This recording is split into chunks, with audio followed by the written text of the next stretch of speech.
Obviously, we've already had the 4 big quarterbacks off the board, and so we have a lot of players who maybe would typically be at a higher pick that are available at these positions. So the Chargers, I've got them taking Colton Miller from UCLA, obviously tackle, local kid in LA, and I don't think the Chargers have extreme needs to fill, even though they're picking at 17, which isn't that high, which isn't that low, rather, because they didn't make the playoffs. I fully expect them to be contending next year. Obviously, Phillip Rivers, Melvin Gordon, and they've got a lot of weapons offensively and defensively to really challenge, so tackle kind of shores up that viability. Seattle at 18, obviously their offensive line was trash pretty much. They had the mid-year trade for Dwayne Brown. It really didn't solve the problems, it just kind of put a band-aid over it, and then he got injured anyway. They're going to take Isaiah Wynn from Georgia, and it's going to help them immediate starter pretty much. Russell Wilson hopefully won't have to run around like a headless chicken, and then they can look at restocking in other areas later in the draft. I could see them taking Josh Jackson. Obviously Richard Sherman went out the door. Josh Jackson is, from my perspective, very similar to Richard Sherman, really attacking ball hawk kind of cornerback. Not the fastest player, but would fit well in the zone coverage that they tend to run at Seattle. Anyway, I have them going Isaiah Wynn. Dallas, they're going to take Daron Payne out of Alabama. It'll help their run game defensively.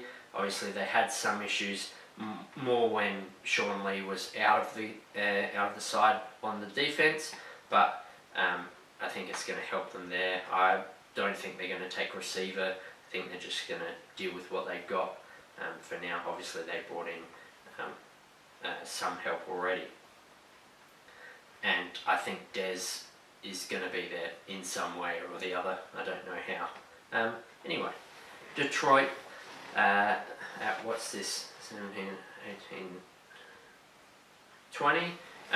Sony Michel from Georgia, perhaps higher than others would have put him, but let's look at the facts. Detroit have an abysmal running game. Neither of the running backs that they have at the moment is going to be the answer. I don't think they go Darius Geis here because they picked up LeGarrette Blount in free agency, and so I think they're going to want a 3-down back, and I think Sony Michel offers that potential more so than Geis does. I think Geis is more a hammer, and you already have one of those with LeGarrette Blount. So Cincinnati, they're going to use this pick, which was from Buffalo with the Cordy Glenn trade.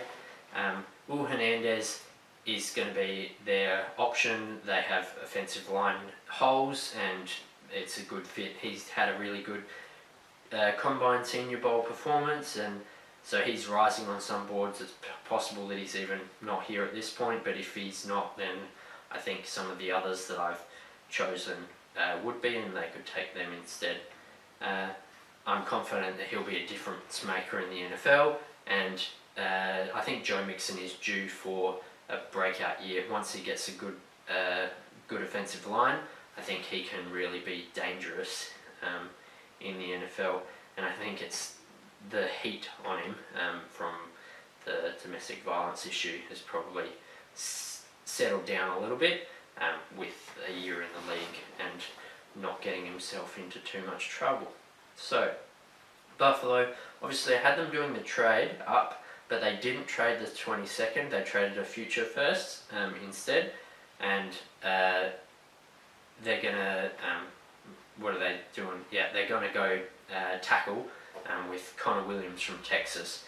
As I just mentioned, they traded away Cordy Glenn to the Bengals, so they have a need there. Connor Williams was rated very highly at the start of the year. He's kind of faded off as well. I think he got an injury.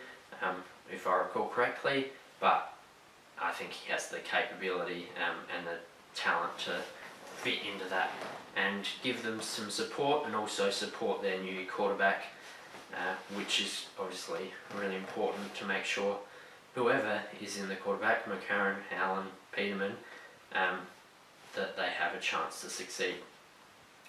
Okay, so the Patriots, they obviously had the trade. I'm happy about the trade because I like the chance of getting 2 first rounders. So I wouldn't be surprised to see them move up per se, but that would be in a different scenario than I have, because if they're moving up, they're going up a long way. But they have enough needs where they can just stay put and hit best player available. At the moment, I'm going to go Leighton Vander Esch from Boise State. He's been rising up a lot. He's a pretty big guy. I think he's 6'4" or something. But as an outside linebacker, they obviously have some needs there. They had some injuries with that tier of the defense, and I don't think he'll make it to the 31st pick because of the needs in the other teams coming up. So they're going to take Leighton Vander Esch here at 23. Carolina are going to go for Christian Kirk. They've already got the first, like a true number 1 receiver with Devin Funchess, and I see them needing a bigger supporting cast to help out their offense. Obviously, they've got all of the running back options, and there's that kind of aspect where the running backs are often included in the passing game, but I think they do need a slot receiver. Christian Kirk is a fairly good option at this point. I don't think it's too much of a reach. So Christian Kirk from Texas A&M, wide receiver. Tennessee, they're going to take Harold Landry. It really fits schematically at Tennessee. I think he may be more a sub in and out player for the first year or so. I think Brian Orakpo has 1 or 2 years left of his contract. I think it's kind of looking to a pass rusher to kind of fill that void when he goes. So more a replacement option, aware of what their contracts are looking like in future. Atlanta, they're going to take Taven Bryan, defensive tackle out of Florida. He's looked good at the combine, has a lot of speed, so he's going to fit into the Dan Quinn scheme. It also kind of fills the hole where Dontari Poe went in free agency, so he can get playing straight away. Obviously, in the first round, you're typically looking for starters as much as possible, and Taven Bryan has that capability here. Alright, New Orleans, really, from my perspective, the question here is which of the tight ends they want to go for, because there's Hayden Hurst and Dallas Goedert. Both of them not from the biggest schools. I think they're going to take Hayden Hurst. He's got that previous baseball experience and the extra maturity. I've seen him talk about how he thought it was all going to be on a platter for him in baseball, and how he realised as he went through that he had to really work to make it succeed, and I think he's going to apply that much better for the NFL. Excuse me. And the Saints are pretty stacked, so they don't have a huge amount of needs. I think tight end is probably the core thing that will really help Drew Brees. Throwing in the numbers, obviously they've got the good weapons on wide receiver and the two-headed running back monster that they've got. They're a pretty good team, and they should be right up at this kind of point again next year, I would say. Pittsburgh, okay, I think this is 28. Yep. While linebacker is definitely a need, I've already got Leighton Vander Esch, Tremaine Edmonds, Rashaan Evans, Roquan Smith, all of those, they're the big linebacker prospects that I see. They're all gone in my scenario, so I think they're going to look at a safety option. They don't have great safeties. Those safeties even played poorly against the Browns. They nearly lost that game against the Browns. That's impressive. I know they were playing a B team, but there's that kind of reflects on their safeties.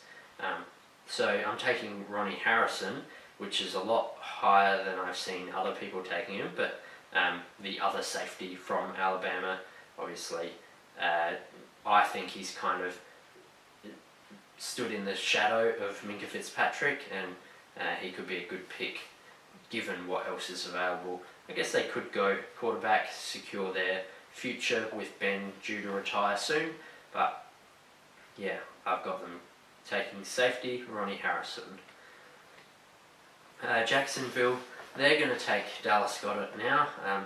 They are it kind of fills a receiving need. They let go a lot of receivers through the free agency period. Obviously, he's a tight end, but still going to help Blake Bortles or whoever they get down the line to improve their receiving options, give them some more weapons, so then they're not as one-dimensional.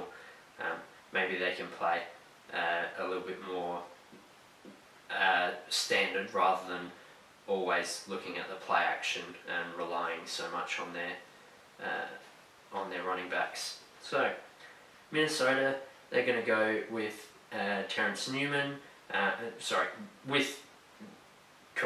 Terrence Newman is really old, nearly as old as Tom Brady, and so they're going to want to replace him at the cornerback position. It may be a case where they're coming in and out. They already have a good defensive back core, but Jair Alexander is going to be my replacement player. And while he doesn't have the all-round skills of Mike Hughes, I think the fight that Jair Alexander has will match the Vikings' kind of mentality of their defense. Alright, New England with their second pick in the first round, number 31, they're going to take Mike McGlinchey from Notre Dame. He's fallen to 31 because of the potential talent in the other tackles who were selected earlier, like Connor Williams from Texas. I think McGlinchey is a solid tackle option. He can probably start at that position given they've just traded away Nate Solder. I don't think the guy from Troy that they drafted last year, who got injured for the entire season, I don't think he's going to be the answer. He was a 4th round pick, I believe. And so I think they're going to go in the direction of left tackle Mike McGlinchey from Notre Dame. I'm just going to throw, given I'm a Patriots fan, I'm going to throw out some alternate options. Josh Jackson, Mike Hughes I talked about earlier. I think either of those would be an option to replace Malcolm Butler, who obviously went out. He didn't play in the Super Bowl, so maybe they think that they're good enough there anyway, but I think they've got a need at cornerback that they could definitely do with some help dealing with. They could take Mason Rudolph here. I'm personally on the fence about Mason Rudolph. He's got some good stats, high completion percentage, big frame. He's got bigger muscles than most quarterbacks have though, and from what I'm told, and like obviously Tom Brady, he's not the biggest guy, but he still is able to get the ball around the place. Sometimes you can overdo it in the weights room, so that I'm not so sure about, but I am on the Carl Waller bandwagon for the second round though. It's too early to pick him here because no one else is going to pick him in the first round. Finally, we're at the last pick, Philadelphia. They're going to take Josh Jackson as a defensive weapon. The Eagles, they obviously didn't have a good game against Tom Brady in the Super Bowl, let 500 yards through. That's too much, obviously. It also, because he's a ball hawk, he's going to get the offense on the field more. They already stay out on the field a lot because they had an incredible third down percentage and strong running game to support them, but this is going to kind of